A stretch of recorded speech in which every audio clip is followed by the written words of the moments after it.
how's it going? Going good, Adam. How are you? Doing well. How are you doing? I'm doing good, Adam. How's the day so far? It's been good. It's been busy, but I'm heading out of town at like 4 o'clock, so I'm trying to catch all my stuff up before I head out the door. Uh, But how about you? I'm doing good. I'm doing good, Adam. Good to meet you Good, good. today. And Good to meet So, you.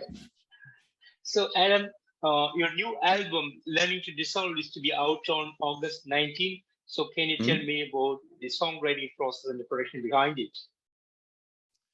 So songwriting process for it, essentially. So two of us, Austin and myself, live in Nashville. Mhm. The other two live in Columbus, Ohio, Shiloh and Mike.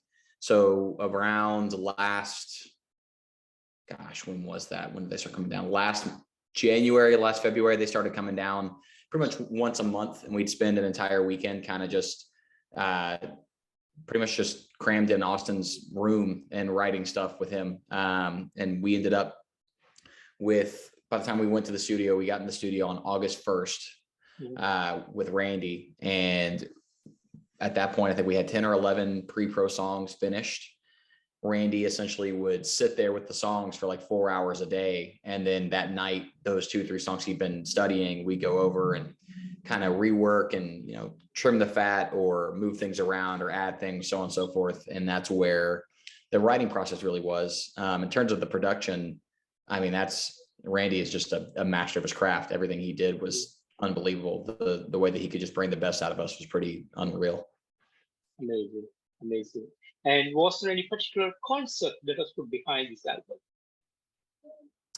Thematically, the record is about kind of the idea that when you get older, or as you get older, you kind of look at all the things that you wanted to accomplish, or all the things you looked up, all the people you looked up to, the ideals you held close, like everything kind of changes. And there's kind of like a defining point in your life where you look back and think like, okay, this was worth it. This wasn't. I don't know why I ever believed in this, so on and so forth. And so like the single that we're putting out, I think it comes out next week, is Dissolve. And that's the main chorus is everything that you grew to love was wrong.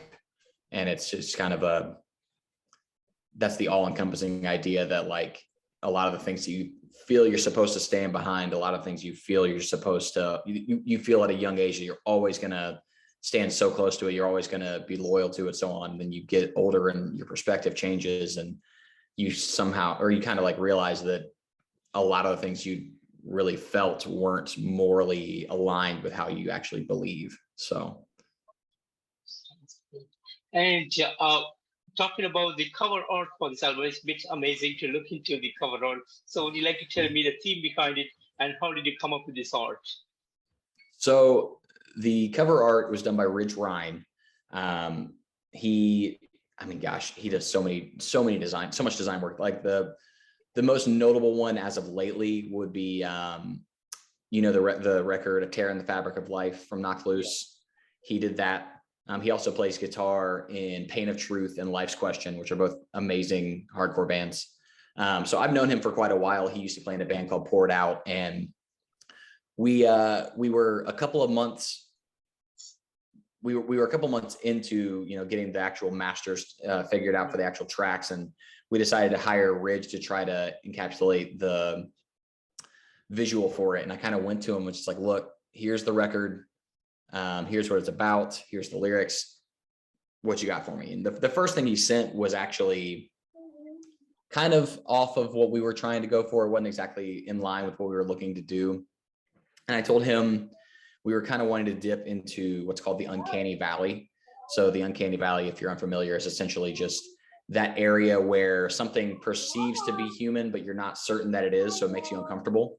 So once I gave him that idea, he was like, oh, I got it. And I told him we wanted to do bright colors. We didn't want to do a whole bunch of, black and red and the traditional metal stuff. We were like, we want to do something that pops. So like when you see it, you're like, oh, that's the Orthodox record, 100%, never mistakable. And he actually went in, and also since the title is Learning to Dissolve, we were kind of like, we want to have some sort of fluid, liquidish element to it. So he took paint strokes and just threw paint down and scanned them in.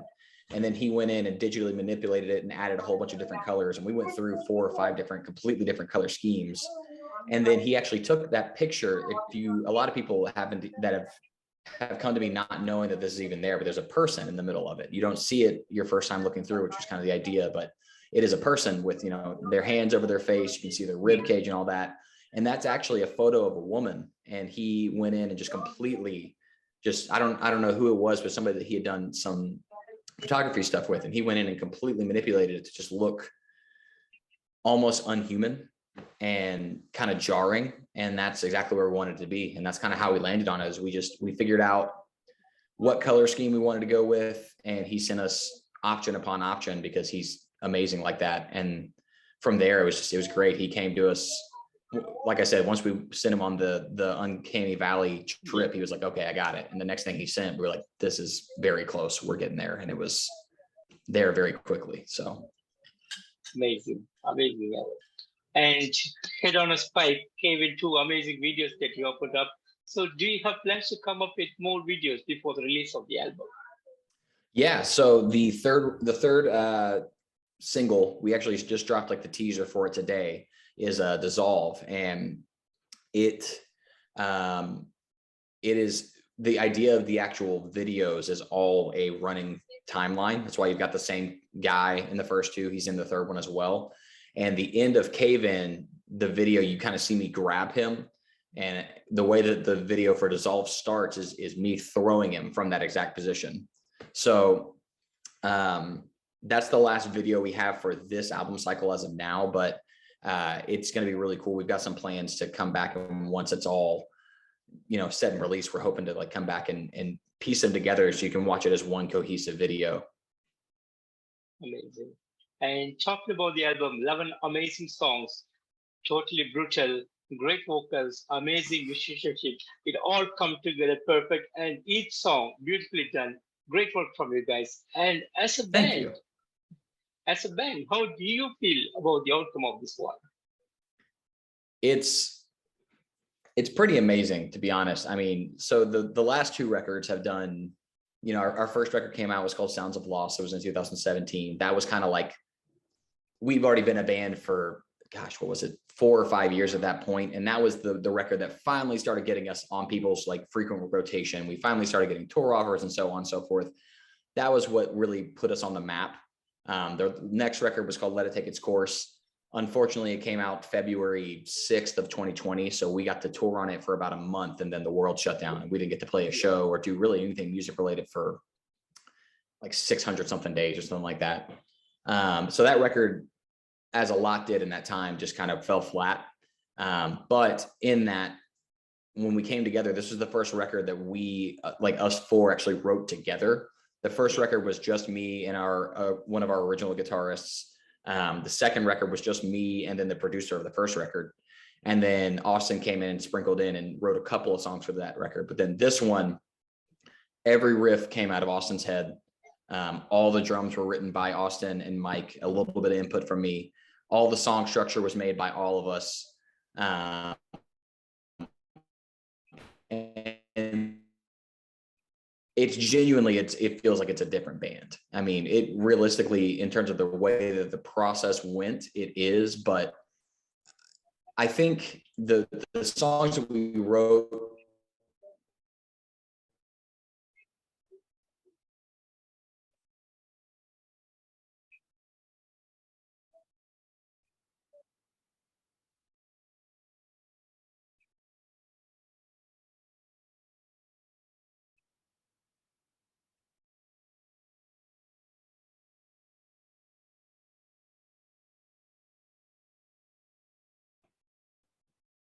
I think did I lose you there? Yeah, I think I lost you for a moment. No worries. Where did you leave me? Or where did you lose me? We were talking about the music that you created with Austin, about the songs. Okay, so essentially the songs that we wrote that we had out before Austin came along, we, I think, kind of helped steer in terms of the direction we were trying to make fit the mold that had been made for the band, but he put his own touch on it. And though it it's fun. We've been writing, set lists to go with our release shows and for the tour we have coming up with Burials and all that. And it's fun getting to splice them in together because they all fit in terms of sonically. It all sounds like the same band when it's played together. But if you were to listen record to record, it sounds almost like its own animal. Amazing, amazing. And do you guys have any special plans on the day of the release? Not anything for the actual day of the release. We've got release shows with a band called Chamber and a band called A Dozen Black Roses, which are both from Nashville. Those are going to be August 25th through the 28th in just some regional cities. But the actual day of release, I don't think we have. You saying that, I feel like maybe we should do something, but I don't know what we're going to do. And how is the touring plan looks for you guys this year? So it's just those two runs that we've got. We kind of deliberately didn't play a lot throughout the year because we really wanted to focus on the album and the album process, getting all that stuff ready to roll out the proper way. And we've been playing off of those songs for so long. We're like, we don't really want to go out and tour just on the old music again. Now that we have this whole record done, like we would have gone insane if we didn't get to play any of it. So, we've been sitting tight, waiting until the new stuff is out so we can really come out swinging with an impact. So we've got those shows with, like I said, Chamber and Dozen Black Roses at the end of August. And then I believe it's October 7th through November 6th. We are out with Burials, Boundaries, and Distinguisher. And I think the last three shows of that, Dr. Acula is playing, which is hilarious to me because I've not seen that band in like 12 years. So very excited for that. Amazing, amazing. And would you like to share some of the great moments that has happened since the start of the band? Ooh, great moments that have happened. So I'm the only original member from the day of it starting because our first show was the end of March in 2012. So when I really think back on great moments, it's more so like it's just kind of individual shows. When I think back, like our first tour ever, day 2 of the tour was a national straight edge day show in Atlanta with Foundation and Criminal Instinct and all these amazing Atlanta bands. And it was just absolute chaos the entire time. And we were way out of our league playing that on our first tour, but the response was amazing. And that was kind of like the first, like, oh shit, people like this kind of thing. And, pushing through all the years, like I was just thinking about it, honestly, not moments before we got on the call here, how I just kind of look around, and what I'd say the best moment isn't really a moment. It's more like a idea of the fact that I look around at my band, all my friends' bands, and we are at the level of all the bands that I admired as a kid. Like we are doing exactly what I always wanted to do. And you don't realize that you're there when you're in the middle of it because you're always thinking ahead to, we got to get this tour. I got to get this video scheduled. I got to do this interview. I got to do this, and then you get kind of lost in the process and you forget what you've actually accomplished. And that to me is like, it's not even necessarily the moments with the band so much as it's just looking back and realizing like, oh shit, we've done this. This is great. I can't believe that we're here.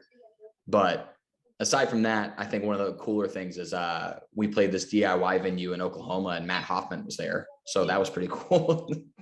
but yeah, I mean, it's really just kind of like when I try to think of individual moments over the last 10 years, it's really just a collective like struggle and celebration the whole time. So amazing. And how do you see Orthodox in the future?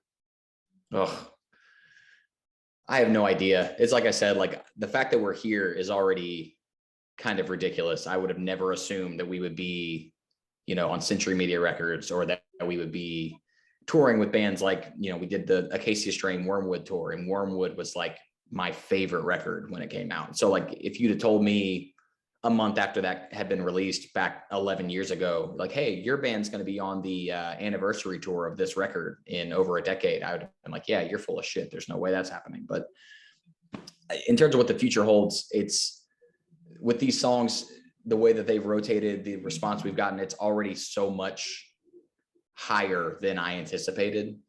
it's almost already so much better than I anticipated that I don't have any expectations. I'm just happy with it as it is. And if we continue to grow, which it looks like we will, then only good things can come because I've already kind of done what I set out to do. Amazing, amazing. And finally, what would be the message that you want to give to your fans from the world? The message for fans, which I guess it just be kind of the whole idea of this band from like the moment we decided to write what became our first LP was just like, who fucking cares what anybody else has to say about your creation? What you create is, don't write it for other people, write exactly what you want to write for you. And if nobody else likes it, who cares? Because it's better to be alone in a room with the song you love than be on the road playing to a crowd with a song you hate. And Adam, I want to thank you so much for giving me today this opportunity to have this great interview with you. And thank you so much for the amazing music that you've been giving us for years. And thanks so much for this new album, an amazing album yet again. And we're all looking forward for the release. And I wish you and the entire band all the best in the coming days. Thank you so much. I really appreciate that. Truly. Thank you. Yeah, you have a great day, Adam. Take care. You as well. Thank you. Bye-bye. Bye-bye.